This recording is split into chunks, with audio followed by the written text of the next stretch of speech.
Let's move on now from the skills of kicking and handballing and start working our way through the range of marks you'll need to work on at training, beginning with the chest mark. Goes for home and taking the mark back with the flight is Daniel Wells.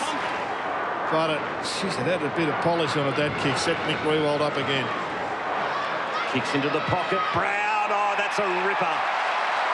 Great mark. G'day everyone. Before we speak specifically about the chest mark, let's go through a few of the main teaching points essential to the skill of marking.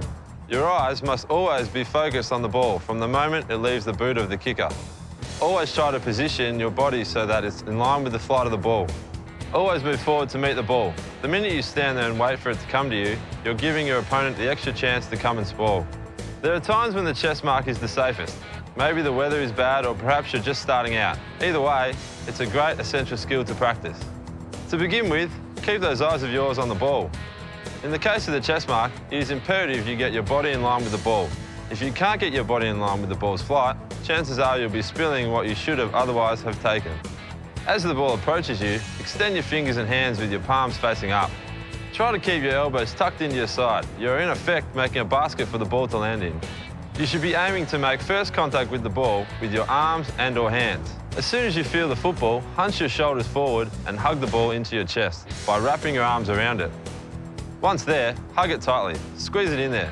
You don't want some pesky defender getting his or her fist in there to spoil you after you've done all the hard work. Because you will be moving toward the ball as it approaches you, occasionally you will need to leap into the ball when taking a chest mark. When this is the case, practice bending at the waist. This will give you greater protection from a defender and more control over the ball. Goods lending the lead, and he's marked at about 48 out. He's got to stay there till they swap it over. Sandilands too big. How good's that? Let's have a look now at the skills needed for a hand mark. The skill of marking the ball out in front when leading toward it makes it almost impossible for a defender to spoil. That's the most important reason for practicing taking marks out in front. And the reason why, whenever possible, we prefer to take this mark rather than a chest mark. But it's also critical for playing on with your hands free and clear from your body. It makes it much easier to fire off a quick handball if you've got a teammate in a better position. Let's get the ball rolling. As mentioned with the chest mark, the most crucial thing to do here is keep your eyes on the ball. As you lead to the approaching ball, stretch your arms out so that you've got what we might call long arms. At the end of those arms, your fingers should be spread so that the ball has a nice big target to hit. Make sure that your thumbs are placed in such a way that they'll be behind the ball when it arrives. When you feel the ball in your hands, absorb the shock rather than hit it and grip it firmly in your fingers. Practice makes perfect with this. There will be times when the ball slips through or bounces out, but keep practicing. You'll get it so that more often than not, they'll be sticking beautifully. As a backup, make sure that your body is in line with the ball. If the ball does slip through, then at least your body can provide the backup and you'll probably keep the ball in front of you. One way to practice is to have a friend throw you the ball before you begin having it kicked to you. Get a feel for the ball hitting your hands. Practice having your hands out in front with your arms and fingers fully stretched, and you'll be ready in no time for those spearing passes. Even if you can't round up a mate, you can still practice just by throwing the ball up in the air and continually catching it, and practicing the drills we've shown you. There will be times when the ball is kicked high above your head and you have the opportunity to take a high mark. Let's see how you can improve your overhead marking. Who goes long? Got it! What a magnificent mark that was! Oh, big flying mark by Osborne. That's better than any stat. The overhead mark is a skill that every player needs to be proficient in.